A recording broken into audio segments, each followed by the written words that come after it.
Assalamualaikum warahmatullahi wabarakatuh. Perkenalkan, nama saya Yol Octavia, NIM 18053147. Baiklah, di sini saya akan menjelaskan tentang kepemimpinan pendidikan. Baiklah, yang pertama yaitu pengertian kepemimpinan pendidikan. Nah, kepemimpinan secara umum didefinisikan sebagai kemampuan dalam kesiapan yang dimiliki oleh seseorang untuk dapat mempengaruhi, mendorong, mengajak, menuntun, dan menggerakkan ataupun mengarahkan orang atau kelompok agar menerima pengaruh tersebut, dan selanjutnya dapat sesuatu yang dapat membentuk tercapainya suatu tujuan tertentu. Nah, dari penjelasan tersebut, jadi kepemimpinan pendidikan adalah kemampuan untuk menggerakkan pelaksanaan pendidikan sehingga tujuan pendidikan yang telah ditetapkan dapat tercapai secara efektif dan efisien. Nah, selanjutnya yaitu fungsi kepemimpinan pendidikan. Nah, fungsi kepemimpinan pendidikan yang pertama yaitu pimpinan sebagai penentu arah, yaitu setiap organisasi dibentuk sebagai wahana untuk mencapai tujuan tertentu. Nah, perumusan dan penentu strategi ataupun taktik tersebut adalah pemimpin dalam sebuah organisasi tersebut. Nah, yang kedua yaitu pimpinan sebagai wakil dan juru bicara sebuah organisasi. Nah, kebijaksanaan dan kegiatan organisasi itu perlu dijelaskan kepada pihak luar agar pihak tersebut mempunyai pengetahuan yang tepat tentang kehidupan suatu organisasi yang bersangkutan.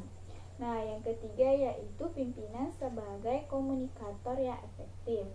Nah, komunikasi yang sangat diperlukan sebagai pemimpin dalam menyampaikan suatu keputusan dalam rangka pengendalian dan pengawasan ataupun pengarahan sebagai bawahan, dan dapat menyampaikan informasi kepada pihak lain. Nah, selanjutnya yang keempat yaitu pimpinan sebagai mediator. Nah, fungsi pemimpin sebagai mediator dalam hal ini difokuskan pada penyelesaian situasi konflik yang mungkin timbul dalam sebuah organisasi. Nah, yang kelima yaitu pimpinan sebagai integrator. Nah, hanya pemimpinlah yang hanya berada di atas semua orang dan semua satuan kerja yang memungkinkannya menjalankan peranan integratif yang didasarkan pada pendekatan yang holistik. Selanjutnya yaitu gaya kepemimpinan kepala sekolah. Nah, di sini ada beberapa gaya kepemimpinannya. Yang pertama yaitu gaya kepemimpinan autokratis. Nah, gaya ini terpusat pada diri pemimpin, yaitu sosok pemimpin yang hanya menentukan diri sendiri atas keputusannya dan peranannya sebagai pemimpin tanpa peran para anak-anak buah dalam sebuah merencanakannya. Nah, selanjutnya yaitu gaya kepemimpinan demokratis. Nah, yaitu suatu kemampuan dalam mempengaruhi orang lain agar dapat bersedia untuk bekerja sama dalam mencapai tujuan yang sudah ditetapkan dengan berbagai cara ataupun kegiatan yang dapat dilakukan di mana ditentukan bersama antara bawahan dan pimpinannya. Yang ketiga yaitu gaya kepemimpinan delegatif.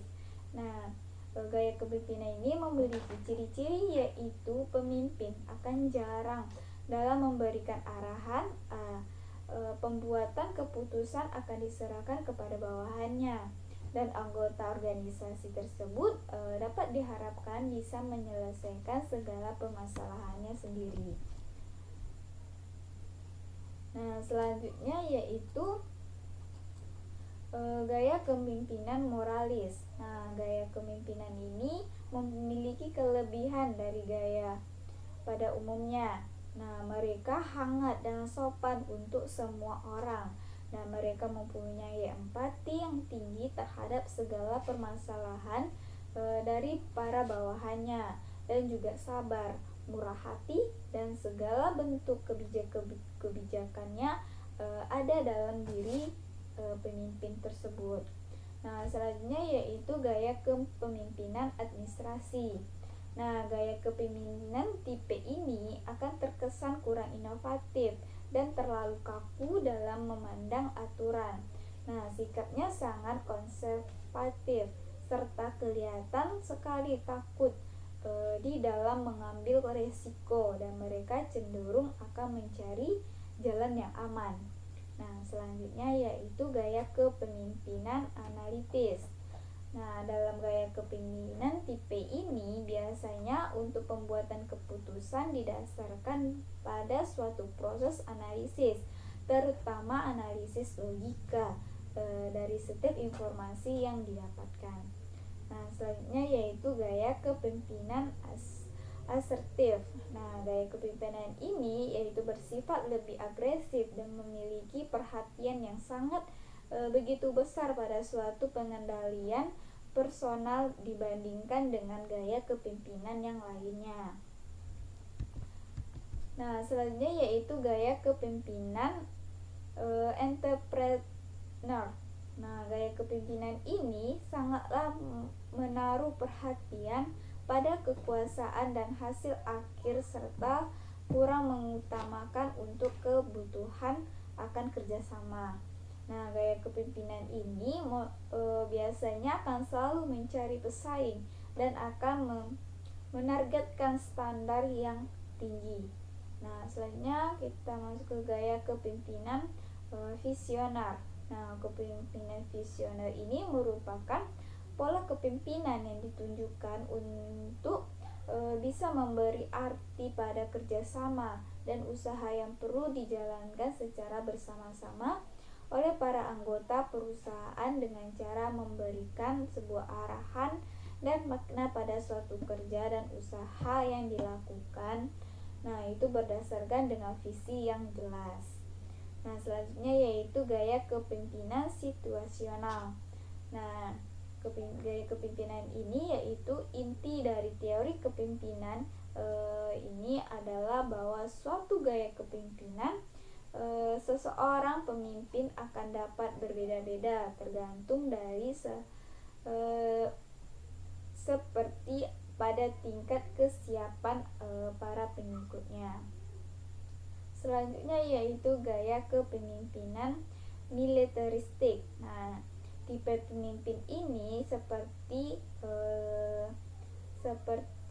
mirip tipe pemimpin yang otoriter, yang merupakan tipe pemimpin yang senantiasa bertindak sebagai direktur terhadap para anggota dan kelompoknya. Baiklah, sekian dari materi saya. Assalamualaikum warahmatullahi wabarakatuh.